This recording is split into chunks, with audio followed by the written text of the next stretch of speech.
우리나라 조선시대 때에는 최고의 성군 세종대왕님이 계십니다. 그런데 옆나라인 명나라에도 세종이 있긴 있었지만 명나라 세종은 최고의 암군으로 불리고 있죠. 오늘 이야기할 인물은 명나라 11대 황제인 암군 가정제에 대한 이야기입니다. 원래 그는 흥원왕 주원의 둘째 아들로 태어났었지만 그의 사촌형이자 전임 황제였던 정덕제가 후사 없이 세상을 떠나자 그는 다음 황제로 추대되었죠. 가정제는 황제가 되자마자 골치 아픈 일이 발생했는데요. 문제는 정덕제의 아들이나 친동생도 아닌 사촌동생이었던 자신이 황제가 되면 자신은 백부였던 홍치제의 아들로 들어가야 하는데 그러면 친아버지였던 흥원왕은 어떻게 해야 할 것인가가 문제였습니다. 당시 명재상이던 양정화와 수많은 대신들은 백부인 홍치제의 양아들로 들어가 홍치제를 황고라 하고 친아버지인 흥원왕은 황숙부라 해야 한다고 주장했지만 가정제의 생각은 조금 달랐습니다. 부모를 어떻게 바꾸냐며 아버지 흥원왕을 황제로 추존해 황고로 하고 홍치제는 황백부라 칭해야 한다고 한 것이죠.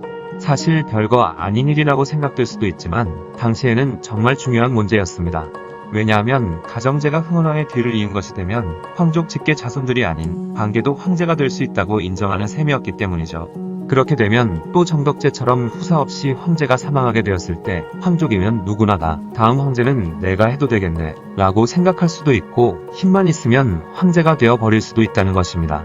그래서 양정화 등 대신들은 극구 반대를 했던 것인데 결국 가정제는 자신의 뜻을 밀어붙이면서 이 싸움에서 승리하게 되었고 가정제를 반대하던 양정화와 대신들은 파직되었죠. 이 일로 인해 조정 대신 190여 명을 파직, 유배형을 보냈고 장형을 당하기도 했습니다.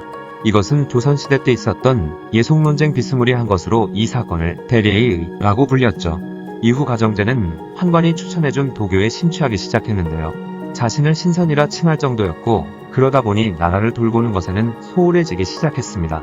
또한 도사들과 방사들을 궁으로 불러 제사를 지내기 시작했는데 날이 갈수록 규모가 커져 엄청난 국고가 손실되었죠. 그리고 이 도사들과 방사들에게 돈을 주고 각지로 보내 불로장생의 약초를 찾아오라 명령하기도 했습니다.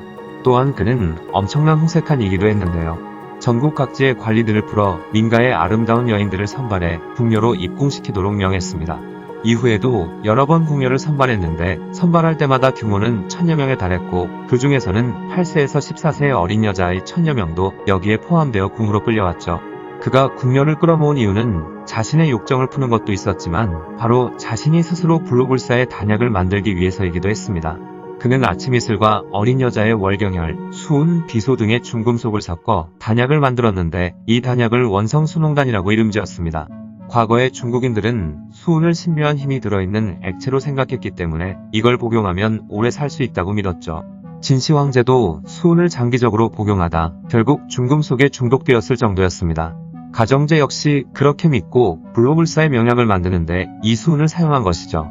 또한 여기에 들어가는 재료 중 특히 여자의 월경혈은 반드시 어린 여자의 첫 번째 월경혈을 넣었어야 하는데요.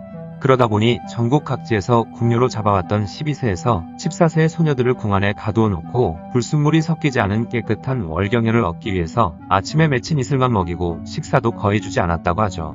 그는 역대 황제들 중 여색에 가장 빨리 빠진 황제였으며 어찌 보면 궁녀들을 괴롭히는 데는 도같은 황제였습니다. 행여나 궁녀가 싫은 기색을 내보이거나 자신의 비위를 거슬리게 하면 가혹한 매질을 하기에 일쑤였죠. 그가 얼마나 궁녀들을 혹사시켰는지는 한 가지 큰 사건이 벌어지는 걸 보면 알 수 있는데요. 양금명을 비롯한 16명의 궁녀들은 가정제의 학대가 극에 달하자 그가 애첩 담비조 씨와 함께 잠이 든 틈을 타 그곳으로 침입해 황제의 목을 졸라 죽일 계획을 세웠습니다. 하지만 가정제의 암살을 시도한 16명의 궁녀들은 결국 황후광 씨에 의해 발각되어 실패하고 말았고 모두 저작거리로 끌려가 능지처참을 당하고 말았습니다. 이 사건은 훗날 이민궁변이라고 불리게 되었죠. 그런데 황후광 씨가 궁녀들을 처형시킬 때 가정제가 총애하던 담비조 씨까지 이 사건에 연루시켜 함께 처형시키고 말았는데요. 이에 화가 난 가정제는 황후를 불러 엄청 화를 냈었죠. 그러고 몇 년이 지난 어느 날 황후의 거처에서 불이 났는데 앙심을 품고 있던 가정제가 불을 끄지 말고 그냥 내비더라고 했고 결국 황후가 불타 죽는 일이 벌어졌습니다. 이 이야기는 야사에서 나온 이야기지만 가정제의 행실로 보아 충분히 가능성이 있는 이야기일 수도 있겠다는 생각이 드는데요. 왜냐하면 그에게는 총 4명의 황후가 있었는데 첫 번째 황후인 진씨는 질투가 심하다는 이유로 가정제에게 발로 차였고 그때 심하게 넘어지는 바람에 뱃속에 있던 아이와 함께 사망하고 말았죠. 두 번째 황후장 씨는 가정제가 만든 단약을 먹지 않겠다고 버티다 결국 궁에서 쫓겨나게 되었던 적도 있었기 때문에 황후방 씨가 죽을 때도 가정제는 그렇게 했을 수도 있을 것 같네요. 아무튼 그는 점점 더 도교에 심취하기 시작했습니다. 도교의 제문을 잘 짓는 사람을 재상으로 삼기도 했다고 하죠. 게다가 그는 무능한 암군이다 보니 명나라는 혼란으로 가득 차 있었습니다. 안으로는 간신이었던 엄순이 권력을 잡고 정사를 마음대로 휘저으며 매관매직과 부패를 일삼았죠. 그러다 보니 밀란이 끊임없이 일어났고 밖으로는 북쪽에선 여진족과 타타르족이 자꾸 만리장성을 넘어와 수시로 명나라 백성들을 약탈했습니다. 게다가 몽골의 알탕칸이 베이징을 포위한 사건인 경술의 변이 일어나기도 했으며 상해와 남경, 복건, 강소, 광주 등의 남쪽 도시에서는 왜구들의 노략질과 약탈이 빈번하게 일어났죠. 또한 1556년에는 산시 대지진이 발생해 엄청나게 많은 인명피해를 입기도 했습니다. 그런데 정작 가정제는 수은이나 중금속이 가득 들어있는 단약을 먹고도 생각보다 장수를 하는데요. 1567년에 왕금이라는 방사가 바친 단약을 먹고 병에 걸려 앓아 누웠다가 결국 59세의 나이로 세상을 떠나게 되었죠. 그렇게 명나라는 안팎으로 엄청난 몸살을 앓으며 점점 쇠퇴하기 시작했고 그가 죽고 나서 100년도 되지 않은 1644년에 숭정제를 끝으로 명나라는 멸망하고 말았습니다. 여태껏 많은 폭군과 암군에 대해서 많이 이야기를 해보았지만 가정제는 또 다른 독특한 캐릭터를 가지고 있는 것 같네요. 대부분 술이나 여자 아니면 폭정을 일삼는 경우가 많았는데 이렇게 도술 같은 것에 빠진 황제는 처음인 것 같습니다.